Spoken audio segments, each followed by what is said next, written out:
If you overthink, if you replay conversations, if you research for hours before choosing anything, this is for you. There's a simple shift that decisive people use that instantly cuts through the noise. And I promise it's not just trust yourself. It's not about confidence. It's not about personality. And it's definitely not about gathering more information. It's something much simpler than that. And once you see it, you won't be able to unsee it. So this is what we're going to break down today.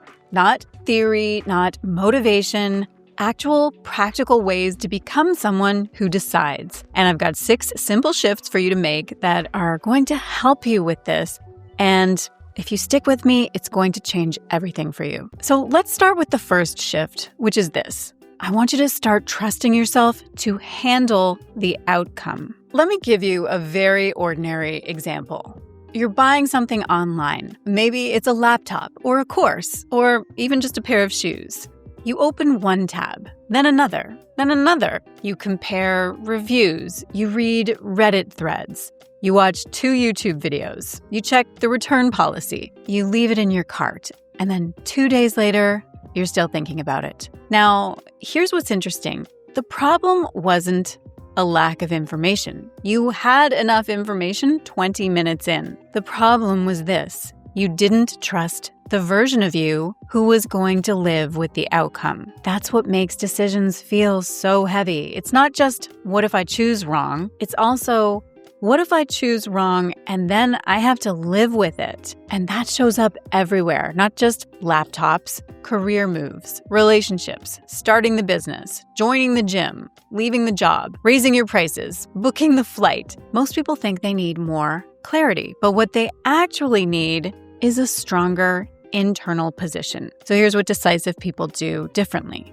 They don't ask, what's the perfect choice? They ask something much more practical. Do I trust myself to handle whatever happens next? That's the real shift, because most decisions in life, they don't come with perfect information. Sometimes the job works out, and sometimes it doesn't. Sometimes the investment pays off, and sometimes it doesn't. Sometimes the relationship grows, and sometimes it ends. But decisive people understand something that most people forget. You don't need to make the perfect decision. You just need to trust yourself to deal with the outcome. If it works, great. If it doesn't, you pivot, you adjust, you learn something, you make the next move. In other words, you trust the future version of you to be resourceful. Because here's the ironic part. Trying to avoid imperfect decisions often leads to the worst outcome of all, not deciding. Staying stuck, losing time, letting opportunities drift past while you keep researching and second-guessing. An imperfect decision you can learn from will move your life forward. But no decision at all? That keeps you exactly where you are. So the shift isn't about being fearless. It's about building the kind of self-trust that says, whatever happens next, I'll deal with it. And once you start operating from that place, decisions stop feeling like traps. They just become the next step. And by the way, if you have ever had 37 tabs open before choosing a toaster, I see you. You are not broken. You are just making decisions from the wrong place. So let's fix that. All right, coming up is shift number 2, and it's this. Decide from identity, not emotion. Decisive people do not decide based on how they feel in the moment. They decide based on who they are becoming. And those are 2 completely different operating systems. Most people decide emotionally. They ask, do I feel ready? What if this doesn't work? What if I regret it? What if I choose wrong? But emotions are temporary. They spike, they dip, they react to discomfort. And if you wait to feel calm before you decide, you will be waiting forever. Decisive people do something much cleaner. They ask one question. Which choice aligns with the person that I'm becoming? That's it. It's not the safest choice or the most impressive choice or the most comfortable choice. It's the aligned choice. So let me make this very concrete. When I left medicine, I did not feel certain. I did not wake up one day flooded with confidence. I felt uncomfortable. I felt exposed. I felt unsure. But I knew something very clearly. I was becoming someone who valued autonomy, impact, and creative ownership. Staying would have been emotionally safer in the short term, but leaving was aligned with my identity in the long term. So I chose from identity, not emotion, and that's why it stuck. Here's what this looks like in everyday life. So let's say that you're deciding whether to raise your prices or go back to school or start learning Spanish or apply for the job or end the relationship. Emotional decision-making sounds like this. I don't know if I'm ready. I don't know if I'm good enough. What if this fails? Identity-based decision-making sounds like this. I am becoming someone who plays at that level. I am becoming someone who invests in themselves. I am becoming someone who commits. See the difference? One is fear regulation. The other is identity construction. It's important to know that when you decide from identity, you don't need to feel fearless. You just need to feel aligned. Alignment is quieter than confidence, but it's much more powerful. Now, let me give you something practical. Next time you're stuck, instead of asking, what's the right choice? Ask, if I were already the person that I am trying to become, what would he or she do? And then do that, even if your stomach tightens a little. That's the move. That's how decisiveness builds, not from certainty, but from congruence. And by the way, this does not mean reckless decisions. We are not out here quitting jobs with no savings because identity. We are aligned, not impulsive. There is a big difference. Now, once you start deciding from identity instead of emotion, something really interesting happens. You stop needing endless time to think, which brings me to the third shift. I want you to shorten the decision window. Okay, so once you start deciding from identity instead of emotion, something else becomes very obvious. Most indecision isn't about complexity, it's about time, specifically too much of it. You give yourself too much space to debate, and in that space, fear multiplies. So let me explain what I mean. Have you ever noticed that when you first consider doing something, there's actually a flash of clarity? You think, oh, I should do that. And then you think about it some more and more. And then you're suddenly in hour 3 of research, or week 3, or year 3. And now it feels a lot heavier than it did at the beginning. That's not because you got wiser.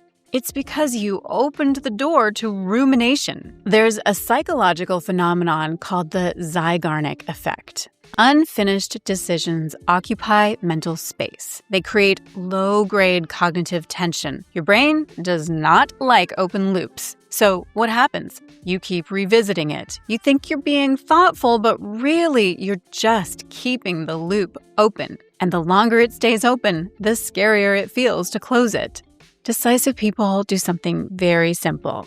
They contain the decision. They don't let it sprawl. They don't let it turn into a 6-week internal debate. They give it a boundary, not because they're impulsive, but because they understand that thinking beyond a certain point, it just doesn't increase clarity. It increases anxiety. So here's what this looks like practically. For small decisions, 5 minutes. For medium decisions, 24 hours. For big decisions, maybe 72 hours. That's it. Not until I feel calm. Not until I feel 100% sure. Not until I've consumed every opinion on the internet. A container.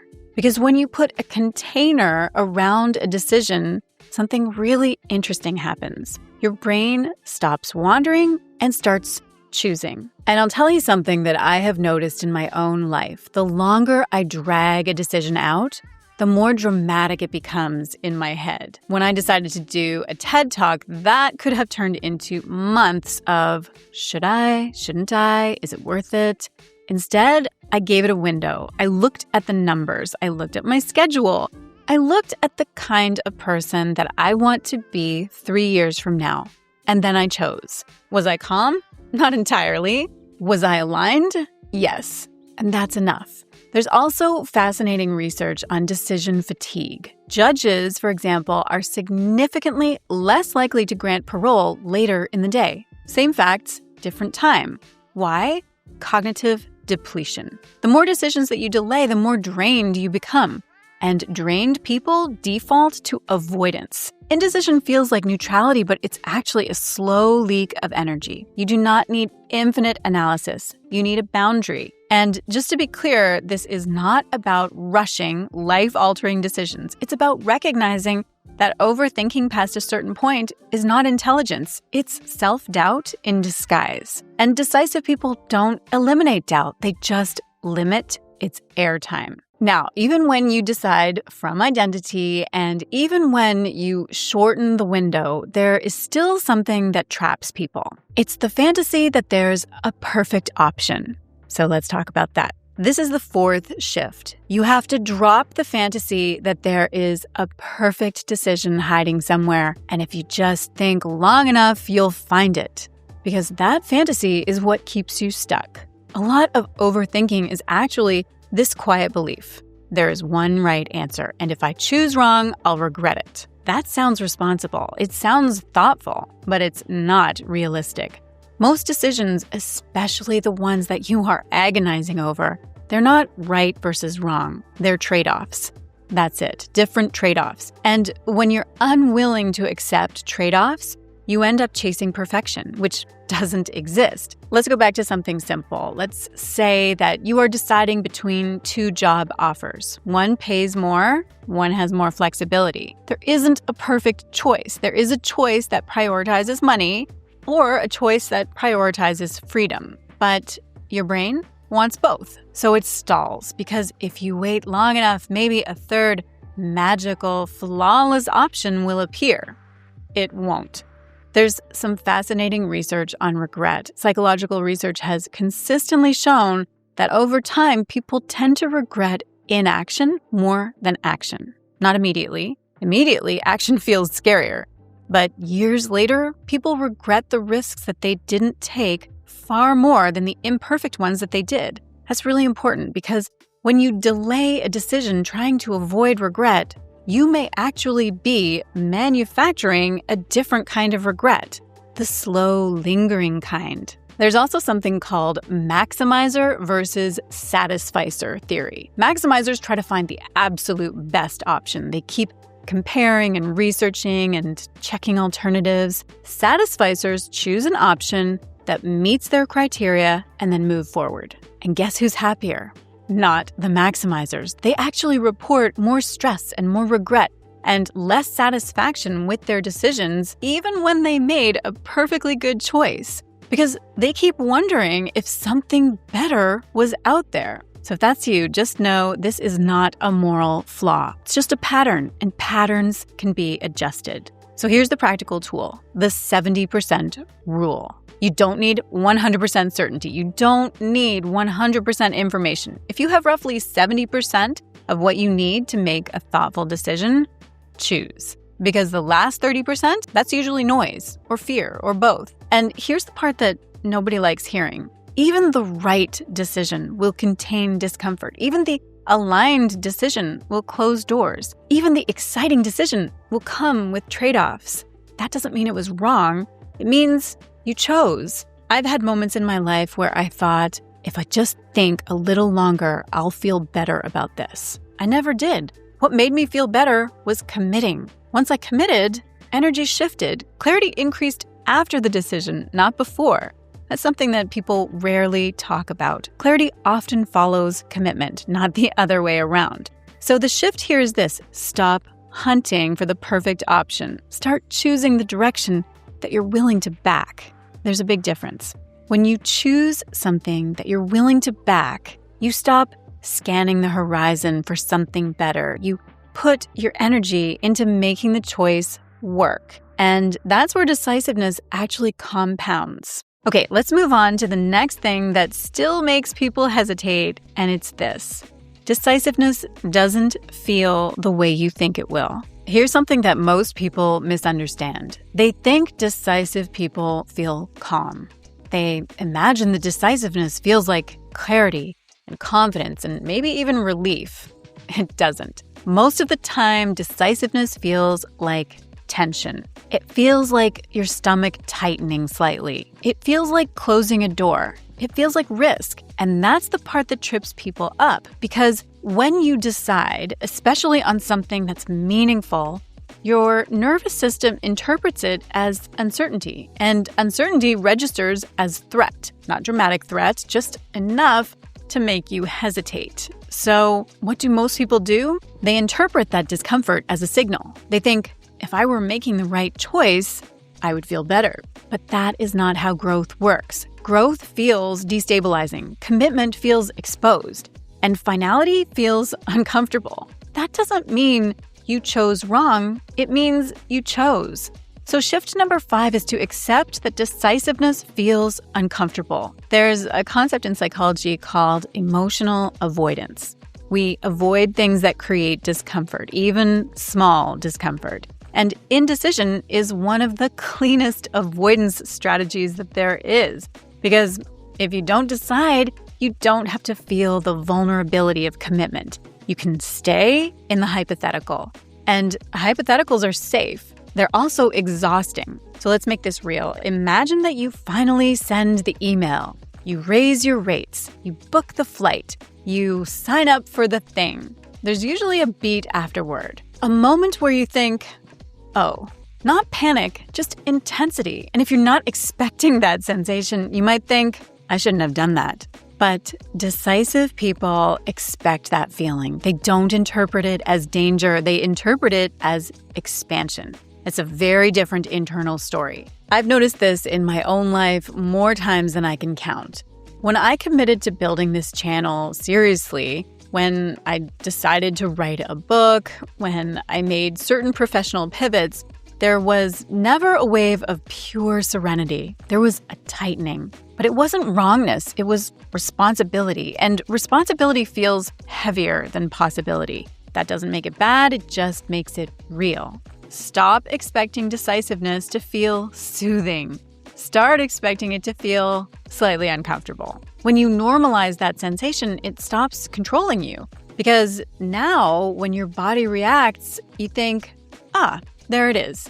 Instead of, oh no, abort mission. If every meaningful decision in your life felt completely cozy, you would probably still be in your childhood bedroom. Comfort is not the metric, alignment is. And here's something subtle but important. The more that you avoid that discomfort, the more fragile your self-trust becomes. Because your nervous system learns. We don't commit, we retreat. But every time that you stay with the discomfort and follow through, your nervous system learns we can handle this. That's how decisiveness compounds. Not because you eliminated fear, but because you reduced your reactivity to it. Now, there's one more piece, because even when you understand identity, even when you contain your decisions, even when you accept trade-offs, even when you tolerate discomfort, there is something foundational that makes all of this easier. It has to do with how often you keep your word to yourself. So let's talk about that. Here's the final shift, and honestly, this might be the most important one. Decisiveness gets easier when you stop violating your own identity. So let me explain what I mean. Every time that you say you're going to do something, and then you don't, you weaken self-trust. And when self-trust weakens, decisions get harder.